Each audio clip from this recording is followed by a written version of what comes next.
Stop it. Wow. Will you finally believe in the Cardinals if they beat the Packers tonight to go 8-0? First of all, they lost in 4.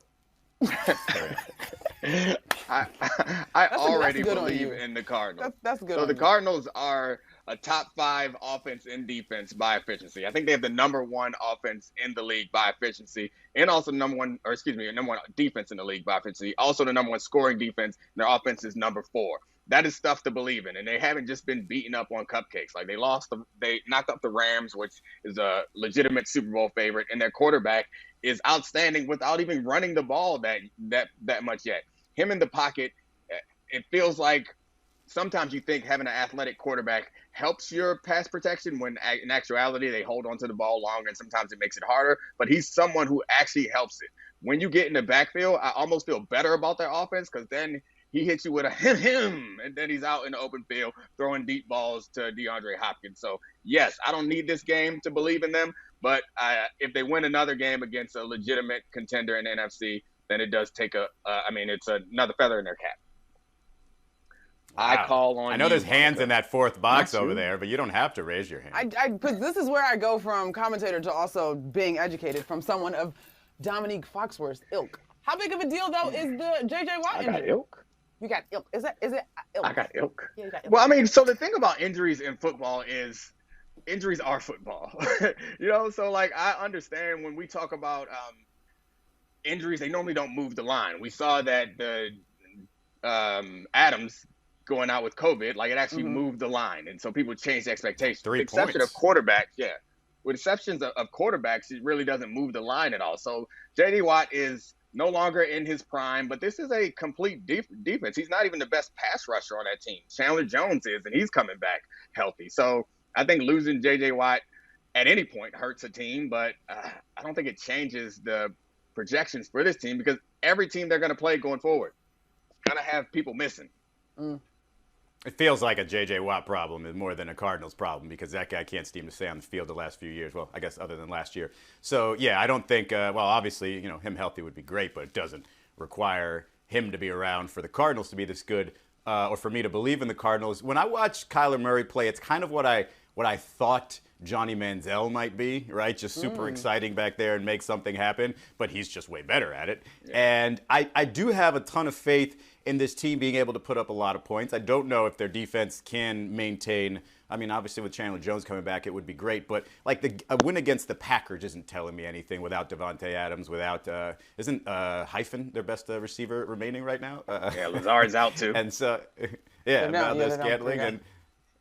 I mean, I don't think this would be a huge win. Like, the fact that they would be at 8-0, I think would be shocking to everybody. I think the idea that, like, if you look at the schedule, can you see, hey, it could argue that they could win every single game. I think that's the huge shocker because just a couple years ago we were saying, we're not really sure on this coach, and we like Kyler Murray, but maybe not this marriage.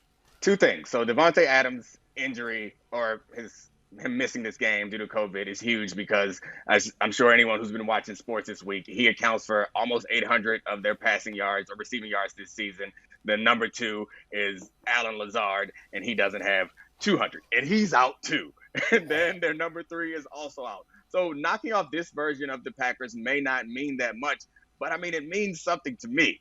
And I did notice there was a stat that I think the Packers hadn't beat a 6-0 team or a 7-0 team since 1934.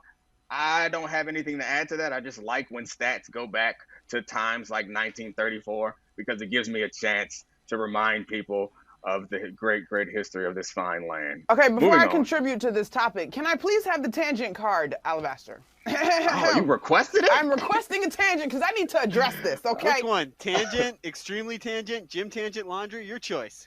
Just the baby tangent, the rookie, the first tangent. And this tangent is dedicated to one Tim Calishaw who took a shot at our terrific program unnecessarily the other day on a little program called Around a Whistle. Okay?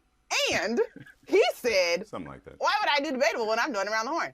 Well, listen, Calishaw, this is where the cool kids hang out that know how to work the interwebs, not you. So you're not invited. Now, My tangent's He over. didn't get no invite. Yeah. Well, you can't do a show if nobody asks you to do it, Timothy. Okay, so now my He gave us the over. Mike Tomlin. My tangent is now over. But this is my thing on this matchup. It's funny that we're talking about the Cardinals. Obviously, they've captivated all football fans in terms of how good they've been this year. And Foxy, the balance is to me, is the highest praise you can give a team.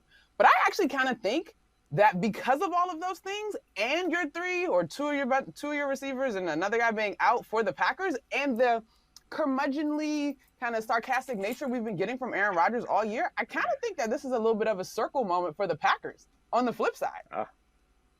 I can't wait for Aaron Rodgers. If they win, I can't wait for Aaron Rodgers' media tour afterwards. Absolutely. Because he's been saying crazy stuff all season. And I mean, it's not even that crazy, but it's crazy for quarterbacks. And if he's able to knock this team off without his receivers, he is coming for everybody in the media. He's coming for his head coaches, general managers. Everybody can get. Absolutely. I have been saying that Davante Adams is not a 99 in Madden for 2 years now. And you look at those stats, at what Aaron Rodgers does without Davante Adams in the game, that alone should knock him down to a 98. Just that alone should knock him down to a 98 and say one of those points should just be for Aaron Rodgers. This is really a sad, sad campaign to be on. You are on the campaign to take one Madden rating. There doesn't have to be a 99 receiver every year. Like, Davante Adams is not a 99 guy. He just isn't. He's 98. He's good. He's very good. Top of the league. Not a 99. What a pathetic campaign. I don't want him to be a 99. I want him to be a 98. And I'm going to find – this is my chance. What's up, Allie? Thanks for watching ESPN on YouTube. For live streaming sports and premium content, subscribe to ESPN+.